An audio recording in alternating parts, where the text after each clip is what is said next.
ఒకే ఒక్క నిమిషం, ఒకే ఒక్క బటన్ నొక్కితే రెండు దేశాల భవిష్యత్తు బూడిద అవుతుందంటే నమ్ముతారా? బూడిద కాదు, అంతా సర్వనాశనమైపోతుంది. చెప్పుకోవడానికి చరిత్ర తప్ప మనది, మనవాళ్ళు అనే ఆనవాళ్లు ఏమీ మిగలవు. ఒక పక్క పహల్గాం ఉగ్రదాడి, మరో పక్క దేశ భద్రతపై బలమైన స్పందన. ఇప్పుడు కేవలం డ్రోన్లు, మిసైళ్లు మాత్రమే వినిపిస్తున్నాయి. కానీ రేపు అదే స్థాయిలో అణుబాంబులు పేలితే పరిస్థితి ఏంటి? భారత్ పాక్ అణుయుద్ధమే జరిగితే ఆ పరిణామాలు ఎలా ఉంటాయి? అసలు అణు సంపద పరంగా ఎవరి దగ్గర ఎంత శక్తి ఉంది? ఈ యుద్ధం ఎక్కడ మొదలై ఎక్కడ ఆగుతుంది? ఎప్పటి వరకు కొనసాగుతుంది? ఈ విషయాలన్నీ తెలియాలంటే ఈ వీడియోను చివరి వరకు పూర్తిగా చూడండి.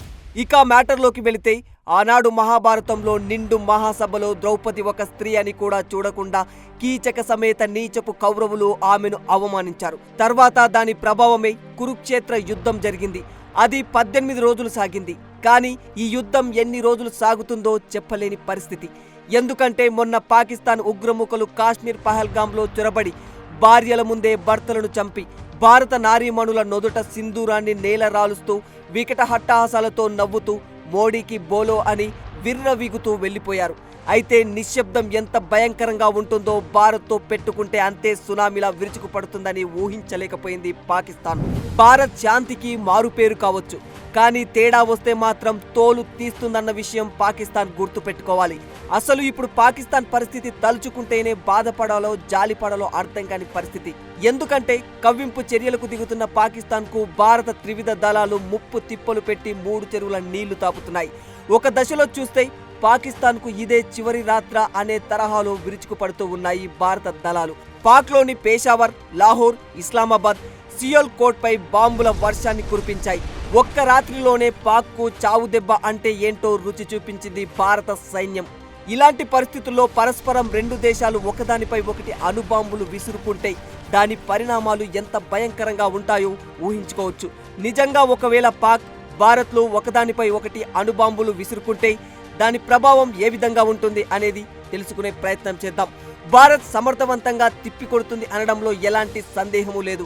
ఎందుకంటే భారత్ దగ్గర ఆయుధ బలాల కంటే సైనిక బలగాలు చాలా ఎక్కువగా ఉన్నాయి. అయితే ఇరు దేశాల మధ్య 15 కోట్ల మందికి పైగా ప్రజలు నివసించే ప్రాంతాలు లక్ష్యంగా మారిపోతాయి. హైదరాబాద్, లాహోర్, ముంబై, ఇస్లామాబాద్ మొదలైన నగరాలు బూడిద అయిపోతాయి. గంటల వ్యవధిలోనే లక్షల మంది మరణిస్తారు, మిలియన్ల మంది గాయపడతారు.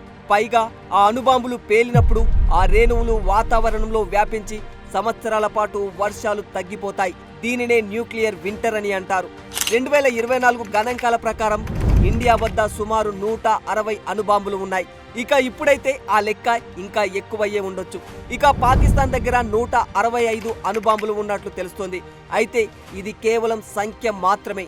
గణాంకాల పరంగా చూస్తే రెండు దేశాలు సమానంగా కనిపిస్తున్నా ఇందులో డెలివరీ సిస్టమ్, పరిధి, లక్ష్యాలు కీలకంగా మారే అవకాశాలు ఉన్నాయి. భారత్ ట్రైడెంట్ శక్తిని అభివృద్ధి చేస్తోంది. అంటే భూమి, సముద్రం, ఆకాశం నుంచి అణుదాడులు చేయగల సామర్థ్యం పెంచుకోవడం అన్నమాట. పాక్ మాత్రం ప్రధానంగా గ్రౌండ్ బేస్డ్ మిసైల్స్ పైనే ఆధారపడి ఉంది. ఇది పాక్ కు కొంత కలిసిరాని విషయమే అని చెప్పుకోవాలి. అయినా కూడా భారత్ పై పాక్ కయ్యానికి కాలు దువ్వడం సిగ్గుచేటనే చెప్పుకోవాలి. భారత్ వద్ద అగ్ని-5 బాలిస్టిక్ క్షిపణి ఉంది. దీని రేంజ్ 5000 కిలోమీటర్లు. INS అరిహంత్ ఇది India's first nuclear powered ballistic missile submarine. సముద్రం నుంచే క్షిపణులు ప్రయోగించే శక్తి దీనికి ఎక్కువగా ఉంటుంది. ఇక Su-30 MKI, మిరాజ్ 2000 లాంటి శక్తివంతమైన విమానాలు అణ్వాయుధాలతో సిద్ధంగా ఉన్నాయి. అంటే ఊహించుకోవచ్చు భారత త్రైముఖ అణ్వాయుధ సామర్థ్యం ఎంత శక్తివంతంగా ఉందో. ల్యాండ్, సీ, ఎయిర్ అన్నింటిలోనూ సమర్థవంతంగా సిద్ధమై ఉంది భారత్. అయితే పాకిస్తాన్ మాత్రం ఎక్కువగా చిన్న రేంజ్ కలిగి ఉన్న టాక్టికల్ అణ్వాయుధాలపైనే ఎక్కువగా దృష్టి పెట్టింది. వీటిని సరిహద్దు ప్రాంతాల్లో తక్షణ ప్రభావానికి ఉపయోగించే అవకాశాలు ఉంటాయి. షాహీన్ 2 ఇది 2000 కిలోమీటర్ల పరిధి కలిగిన క్షిపణి. నాజర్ టాక్టికల్ బాంబులు ఇవి తక్కువ శక్తిని కలిగి ఉంటాయి, కానీ వేగంగా ప్రయోగించగలవు. ఇక F-16 ఫైటర్ జెట్లు ఇవి అణ్వాయుధాలను మోసే విమానాలు.